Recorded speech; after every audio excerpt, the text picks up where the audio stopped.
Hello students, welcome to my YouTube channel. तो बेटा आज से बायोलॉजी क्लास 11th का सिलेबस स्टार्ट करते हैं। तो chapter 1 that is the living world. Okay, तो फर्स्ट चैप्टर से हम स्टार्ट करते हैं आज से सिलेबस बायोलॉजी का। तो बेटा the living world, I think बहुत कुछ नोन है इसमें। लिविंग और नॉन लिविंग के बारे में आपको पता है। तो इस चैप्टर में बेटा हम सबसे पहले इन 4 चीज़ों को पढ़ेंगे। कौन सी? एक तो ये बेटा व्हाट इज़ लिविंग, सेकंड है टैक्सोनॉमी एंड सिस्टमेटिक्स, थर्ड है टैक्सोनॉमिक कैटेगरीज एंड फोर्थ है टैक्सोनॉमिक एड्स। तो इनके बारे में हम इस पूरे चैप्टर में डिस्कस करेंगे। तो फर्स्ट सबसे पहला जो टॉपिक है वो है लिविंग। तो लिविंग के कुछ करेक्टरिस्टिक्स, जैसे सबसे पहला करेक्टरिस्टिक क्या है यहाँ पे? Growth. What is growth? Growth क्या होती है बेटा? ग्रोथ होती है किसी भी चीज़ साइज़ का इंक्रीज़ करना या सेल्स जो हैं उनके नंबर का इंक्रीज़ करना, ये होती है ग्रोथ। सेकंड है रिप्रोडक्शन।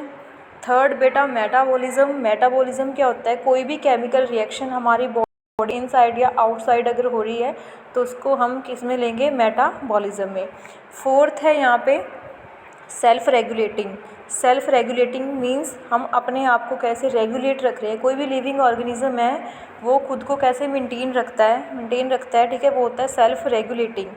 फिफ्थ है सेंसिंग द एनवायरनमेंट, कि एनवायरनमेंट को कैसे सेंस कर रहा है कोई लिविंग ऑर्गेनिज्म।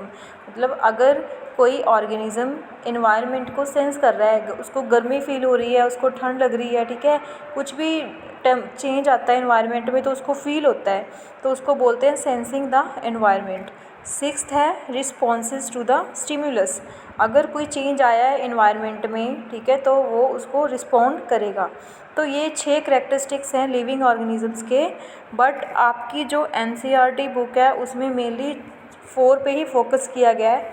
सबसे पहला ये है ग्रोथ, सेकंड है रिप्रोडक्शन, थर्ड है मेटाबॉलिज्म एंड फोर्थ है कॉन्शियसनेस। ठीक है, ये सारा इसी में ही आ जाता है बेटा, कॉन्शियसनेस में। Sensing the environment, responses to stimulus, self regulating, ये तीनों को उन्होंने एक टॉपिक में ले लिया है, वो है कॉन्शियसनेस। तो ये 4 चीज़ें आप पढ़ोगे लिविंग में: growth, reproduction, metabolism and consciousness. तो सबसे फर्स्ट है बेटा ग्रोथ। ग्रोथ क्या होती है? Growth is the internal growth is the defining feature. Means growth बेटा 2 टाइप्स की होती है, इंटरनल और एक्सटर्नल। इंटरनल ग्रोथ क्या होती है? जो आपकी बॉडी के अंदर सेल्स में जो ग्रोथ हो रही है, सेल्स की जो ग्रोथ हो रही है उसको बोलते हैं इंटरनल ग्रोथ। एंड आउटसाइड, जैसे बेटा एक पहाड़ी है, ठीक है, उस पर मिट्टी का ढेर जमा होता जा रहा है, ठीक है, और उसका साइज़ इंक्रीज़ होता जा रहा है। ग्रोथ मेनली आपने ग्रोथ के बारे में क्या पढ़ा है अब तक कि साइज़ इंक्रीज़ करना, तो वो साइज़ तो नॉन लिविंग चीज़ों का भी इंक्रीज़ करता है, ठीक है, तो फिर हम उसको लिविंग में कैसे काउंट करें? तो यहाँ पे आपने एक मेन चीज़ याद रखनी है, इंटरनल ग्रोथ।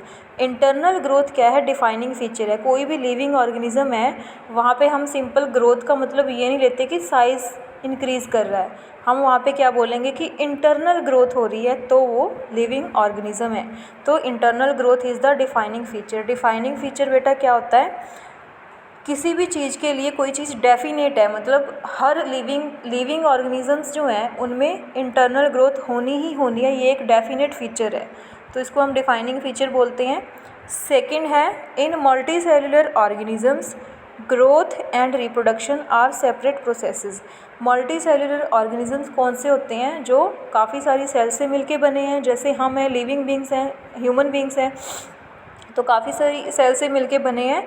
तो इसमें ये जो ग्रोथ और जो रिप्रोडक्शन है, ये दोनों प्रोसेसेस इसमें क्या होते हैं? सेपरेट होते हैं। मतलब ग्रोथ कोई अलग प्रोसेस है और रिप्रोडक्शन अलग प्रोसेस है। But in unicellular organisms growth and reproduction is same. मतलब यहाँ पे ग्रोथ एंड रिप्रोडक्शन क्या है? सेम है। कैसे? जैसे मैं आपको एक एग्जांपल देती हूँ। जैसे ये एक कौन है? Unicellular organism. यहाँ पे इसकी क्या हुई है? ग्रोथ हो गई है। ग्रोथ होने के बाद ये क्या हुआ? ये डिवाइड हो गया 2 अलग अलग ऑर्गेनिजम्स में। तो यहाँ पे सेपरेट प्रोसेस नहीं है, यहाँ पे एक यूनिसेल्युलर ऑर्गेनिज्म, उसकी जब ग्रोथ हुई, ग्रोथ होने के जस्ट बाद ही वो क्या हो गया? ब्रेक डाउन हो गया उसका, और वो 2 नए अलग अलग ऑर्गेनिजम्स में डिवाइड हो गया। तो यहाँ पे ग्रोथ से ही रिप्रोडक्शन हुई है, ठीक है। तो यहाँ पे ये दोनों जो प्रोसेसेस हैं ये क्या हैं, बिल्कुल ही सेम है। बट मल्टी सेलुलर ऑर्गेनिजम्स में reproduction and growth are the separate processes. तो आपने यहाँ से ग्रोथ से क्या याद करना है कि growth, internal growth is the defining feature. Multicellular organism में reproduction and growth are the separate processes, but in unicellular organism growth and reproduction are the same processes. Next है रिप्रोडक्शन। रिप्रोडक्शन के बारे में बेटा 10th class में आप पढ़ चुके हो। क्या होती है रिप्रोडक्शन? 2 टाइप्स की होती है, सेक्सुअल एंड एसेक्सुअल रिप्रोडक्शन।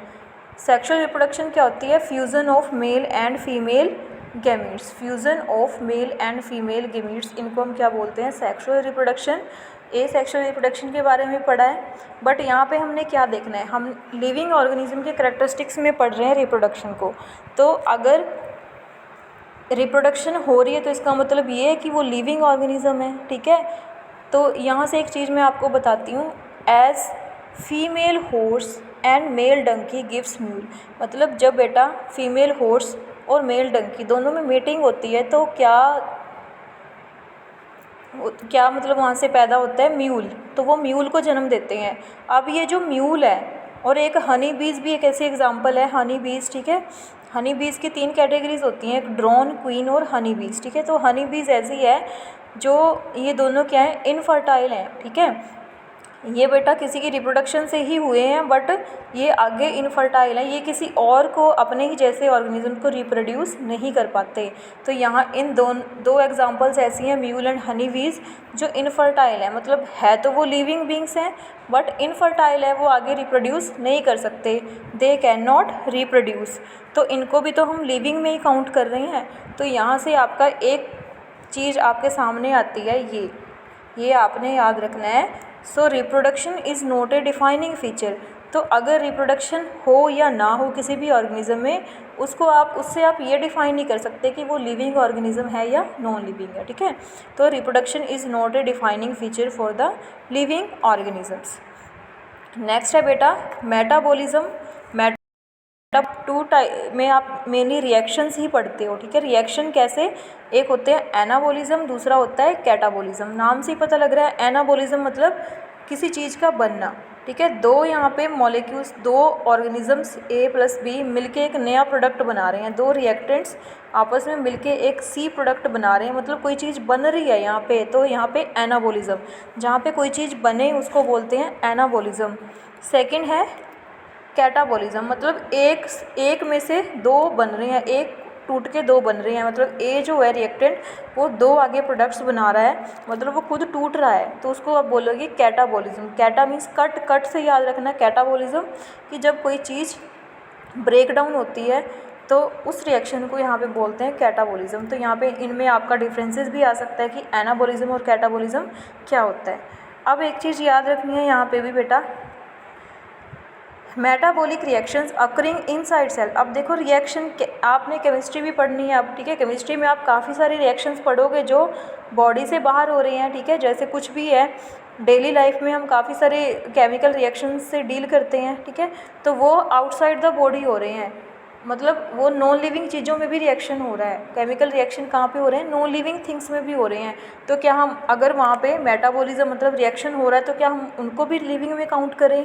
नहीं, ऐसा नहीं होता बेटा। तो यहाँ पे भी एक मेन चीज़ आपने लर्न करनी है, याद करनी, कि metabolic reaction occurring inside the cell. अगर सेल्स के बीच में मेटाबॉलिज्म हो रहा है, मेटाबॉलिक रिएक्शंस हो रहे हैं, तो वो क्या है, उसका लिविंग ऑर्गेनिज्म का डिफाइनिंग फीचर, ठीक है। तो यहाँ से ये करोगे आप। नेक्स्ट है कॉन्शियसनेस। कॉन्शियसनेस पहले तो होती क्या है, सेंसिंग द एनवायरनमेंट। अपने अराउंड जो इन्वायरमेंट है उसको सेंस करना ही क्या है, कॉन्शियसनेस है। Self consciousness is the defining feature. अब कोई भी लिविंग ऑर्गेनिज्म है तो उसका क्या करेक्टरिस्टिक होएगा, सेल्फ कॉन्शियसनेस। वो खुद को लेके कोई ना कोई, अगर उसको गर्मी फील हो रही है तो वो गर्मी वाले कपड़े डाल रहा है, ठीक है। सर्दी फील हो रही है तो वो सर्दियों वाले कपड़े डाल रहा है। तो मतलब वो इन्वायरमेंट को सेंस करके अपने आप को उस अकॉर्डिंग अडेप्ट कर रहा है, ठीक है। तो उसको बोलते हैं self consciousness is the defining feature. तो लिविंग ऑर्गेनिजम्स के लिए सेल्फ कॉन्शियसनेस क्या है, एक डिफाइनिंग फीचर। अब बेटा defining features for the living organisms. अब हम ऊपर 3 या 4 प्रोसेसेस हम ऑलरेडी कैरेक्टरिस्टिक्स पढ़ चुके हैं, तो अब यहाँ सबसे बेटा क्या कंक्लूज़न निकलता है कि डिफाइनिंग फीचर्स क्या क्या होने चाहिए और लिविंग ऑर्गेनिजम्स के।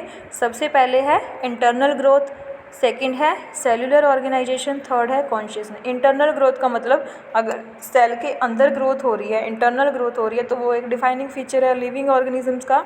Cellular organism means reactions occurring inside the cell. Third है कॉन्शियसनेस। तो ये तीनों ही। अब रिप्रोडक्शन तो इसमें हमने काउंट नहीं किया। क्यों नहीं काउंट किया?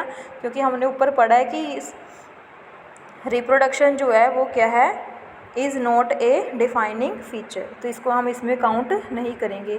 अब ये सब कुछ पढ़ने के बाद हमें पता लगता है, हम अब आगे डेफिनेशन देंगे लिविंग बीइंग। तो इन सब के अकॉर्डिंग लिविंग बीइंग क्या है, उसको कैसे डिफ़ाइन करोगे? तो लिविंग बीइंग को कैसे डिफ़ाइन करना है? Living beings are self replicating. Self replicating का मतलब वो रिप्रोड्यूस करते हैं। इवोल्विंग, वो ग्रो करते हैं। सेल्फ रेगुलेटिंग, खुद को रेगुलेट करते हैं, मतलब कॉन्शियस हैं वो। And which are able to sense the environment, और जो एनवायरनमेंट को सेंस करें, तो वो क्या है? Living organisms. तो बेटा आज के लिए तो इतना ही सफिशिएंट है, ठीक है। आगे बेटा सेकंड टाइप हम करेंगे। सेकंड टाइप कौन सी है? ये, ठीक है। यहाँ से सेकंड टाइप हमने करना है नेक्स्ट लेक्चर में, टैक्सोनॉमी एंड सिस्टेमैटिक्स। तो ये जो कुछ भी बेटा आज किया है, इसको अच्छे से नोटबुक पे लिखना है आपने और समझना है अच्छे से। अगर फिर भी कोई डाउट है तो मुझसे फ़ोन करके क्लियर कर सकते हो। Thank you so much.